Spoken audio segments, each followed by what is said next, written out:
Hello, and a very warm welcome to the Excellent Executive Coaching Podcast. This program is all about helping you thrive in some of the most challenging coaching situations.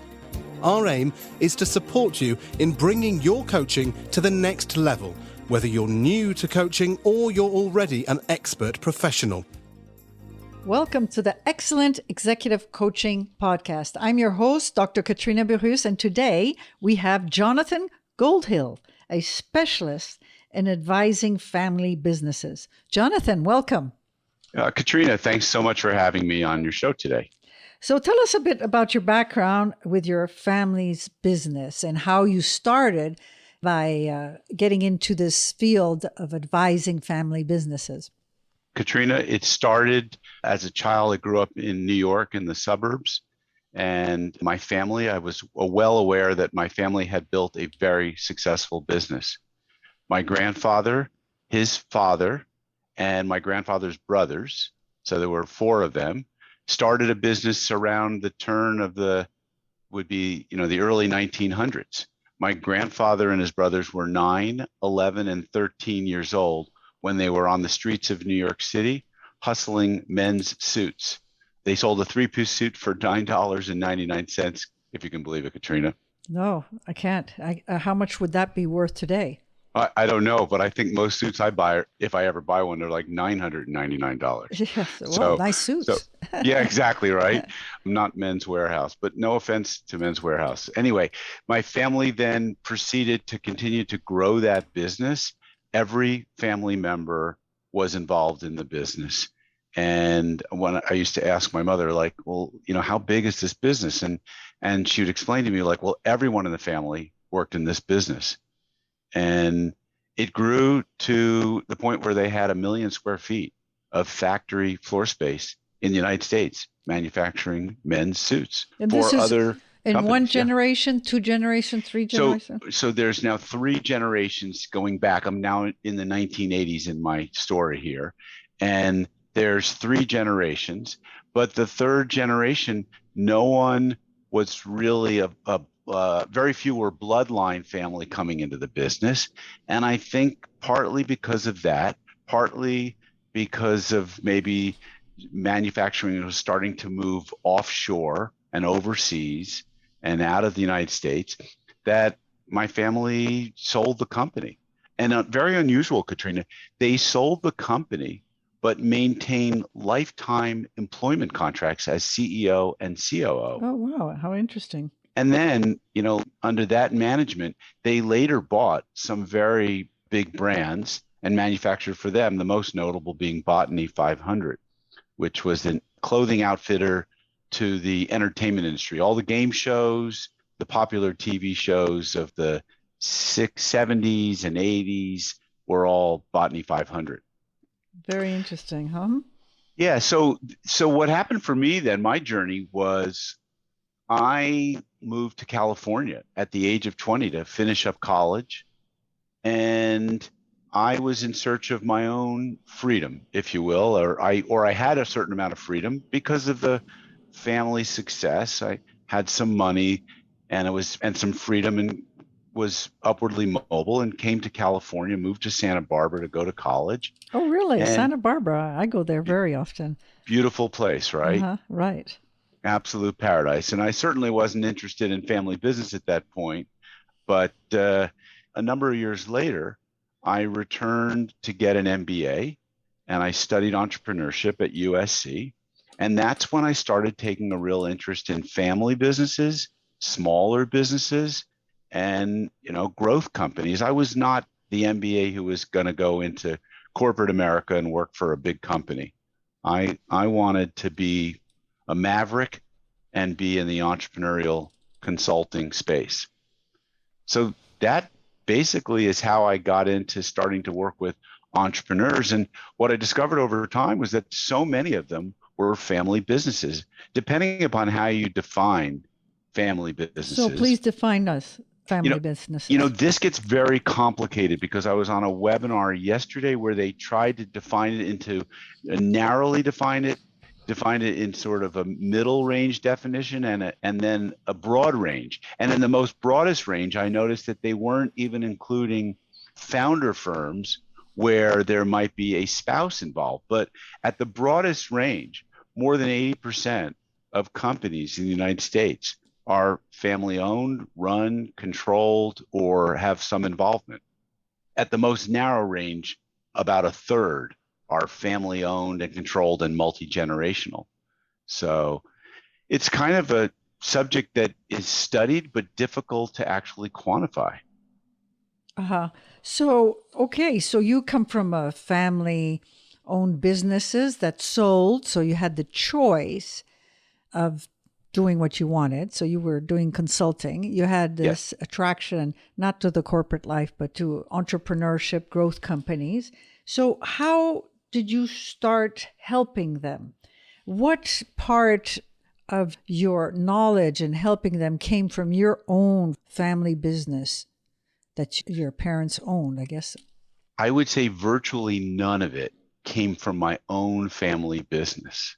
And it was mostly mostly from the entrepreneurial ventures that I was involved in, a few of which were, arguably they were more of a failure than a success, but I was very interested in the lessons that were learned and coupling that with the education in entrepreneurship and consulting.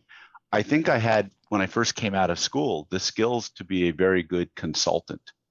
Later on, I learned the skills to be a very good coach. Okay, you're going too fast now. Okay. What makes you think that you're a very good consultant? Well, what makes me think? Yeah, what competencies does that require, according to you? Well, I think one competency is the competency to listen and understand what a client's real true needs are. Another competency is the ability to analyze and to assess. And that requires a combination of emotional intelligence, financial and analytical intelligence, and then some creative and marketing and sales savvy. So you don't like anyone can hang out a shingle and become a consultant or a coach. But I think there's a clear differentiator amongst people who are qualified and people who are new. So tell us now, how do you define a coach compared to consultant? Well, a consultant to me is someone, and I don't know how many people are still using that term because everyone has gravitated towards the idea of being a coach.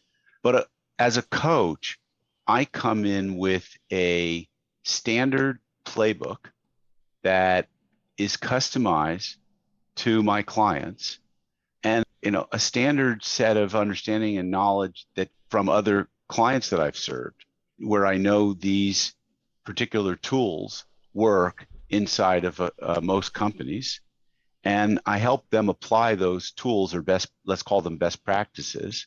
The tool is what may help people understand how to apply the best practice, and I implement them into companies. A consultant, I think, is someone who studies, analyzes the business, and then maybe makes strategic recommendations.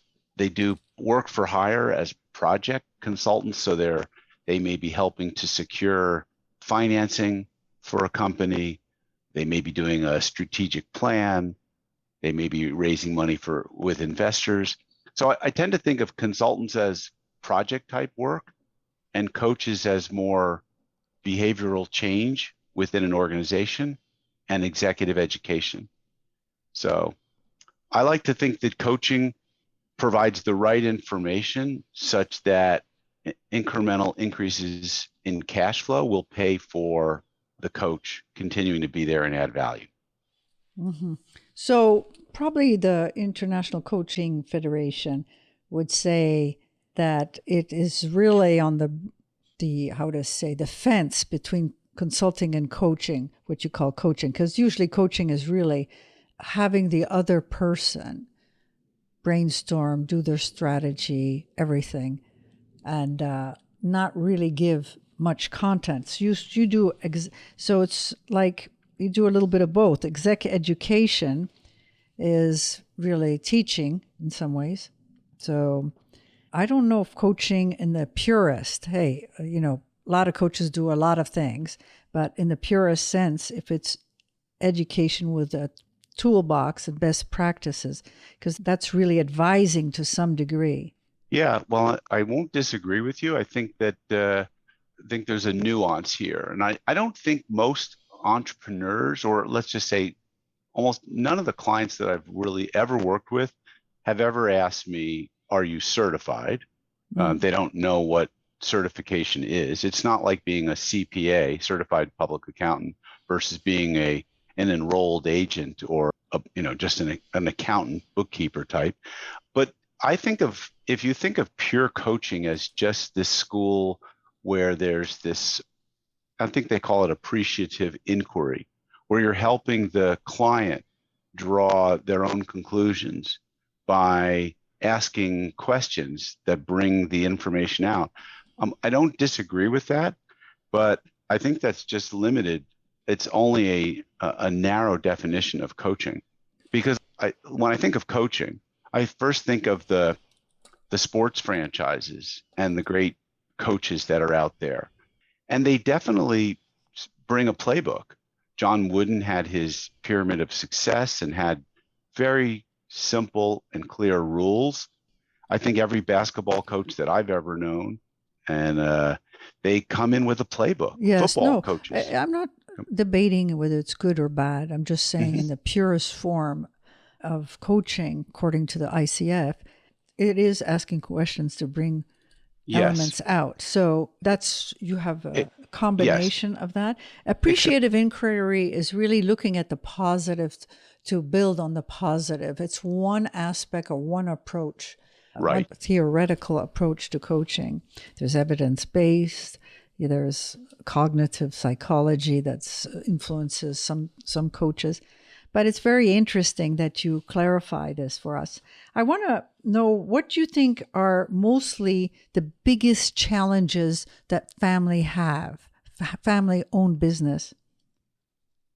So I think that some of the biggest challenges of smaller businesses in general are they come to me because they don't have processes in place, good processes in place. And I start with that because in a family business where there's some additional processes that are needed is they need to isolate or segment the conversations that are happening, which don't belong in a management setting, but they belong in a family setting or in a owner's setting. And so in a family business, there's more rooms than just like the leadership team and the management team. There's also the owner's team, and there also is the family team. And I think that so they sometimes just blend these things. And so I'll give you an example.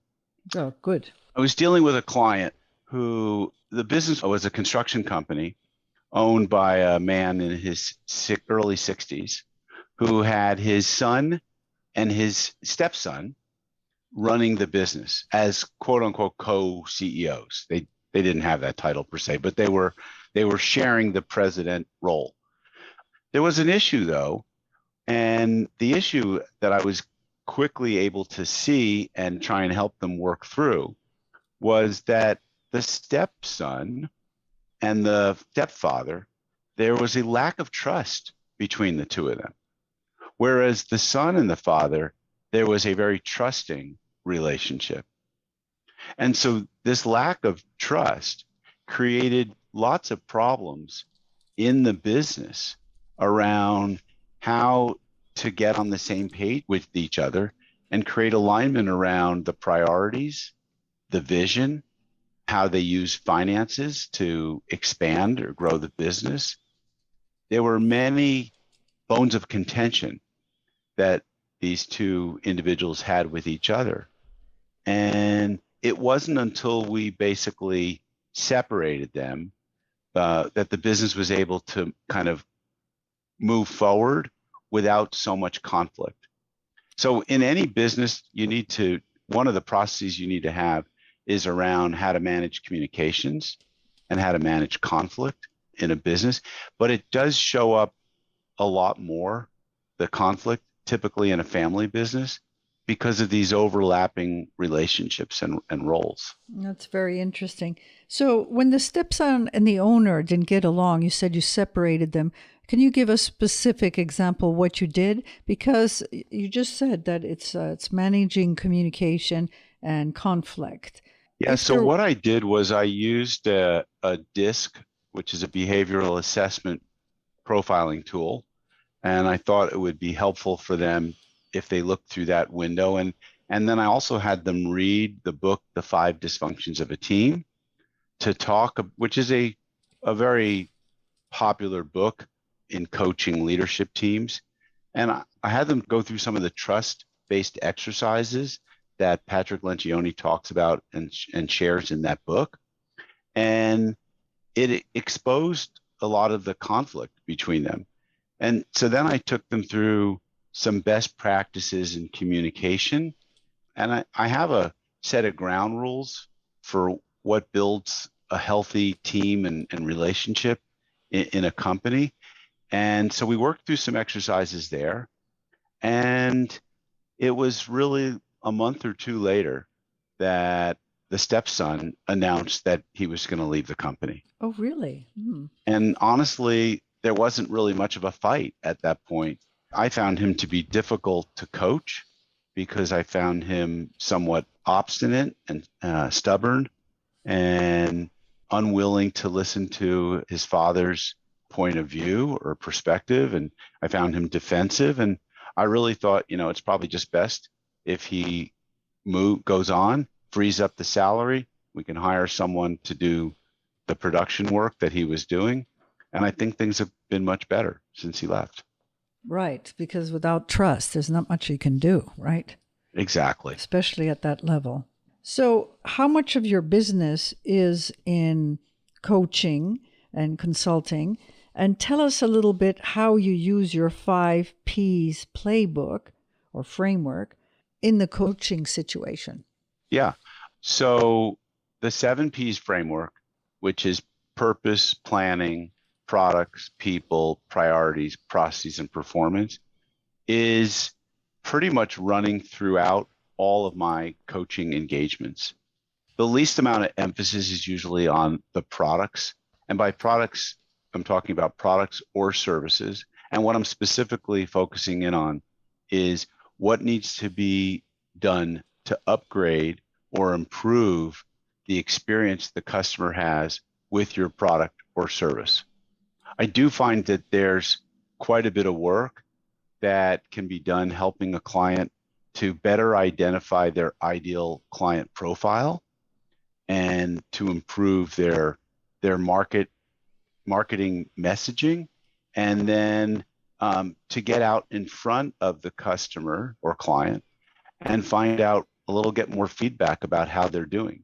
And so that's part of the product or service innovation, if you will, work. So almost all of my clients are family owned or controlled. Many times people come to me and the issues of succession between one generation and another have already been worked through and decided, but many times it's there at the beginning of that. And so part of the work and what I discuss in my book is how to make that transition to that next generation. Like, what does the next generation need to demonstrate in terms of competency? And how does the older generation, whether they're a founder or not, how do they need to help develop that younger generation? How do they test it? How do they, support it and trust that the next gen will rise up and be successful? Very good. So unfortunately, we're coming to the end of our podcast, but tell us the name of your book.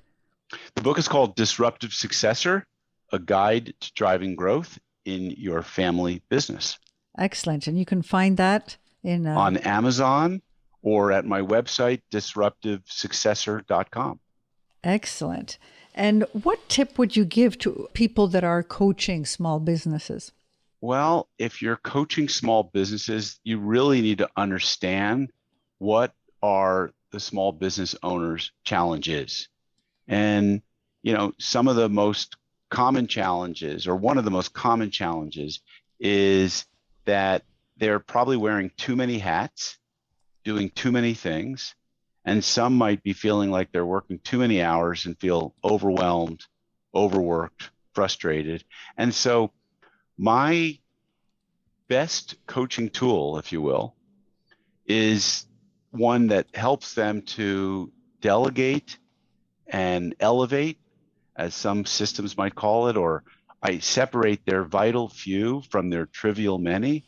It's basically practicing the Pareto principle, which is the 80-20 rule people are familiar with, which is, what are the 20% of activities that give you the most energy, the most passion, that you love doing, that you do really well, that add the most value, that are the most fun, that drive the most, that it require the most skill. Yep. And then figuring out that other 80% and start to come up with a plan to either delegate it, downshift the frequency of it, delete it altogether, outsource it, or, destroy and redesign the process. So that vital few, trivial many exercise has been a go-to and staple for me for 17 years. Wow. And that's what any small business owner could need, because most of them are working too many hours, doing too many things, not all of which are, and many of which are not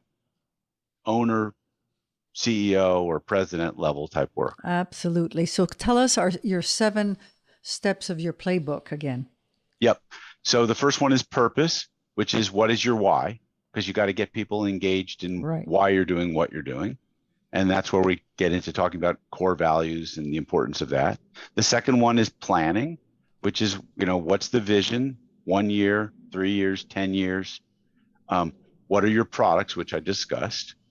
How are you developing an A-player team? How are you attracting, recruiting, retaining, and getting rid of those who don't fit the culture because they're either low performers or not good value fits?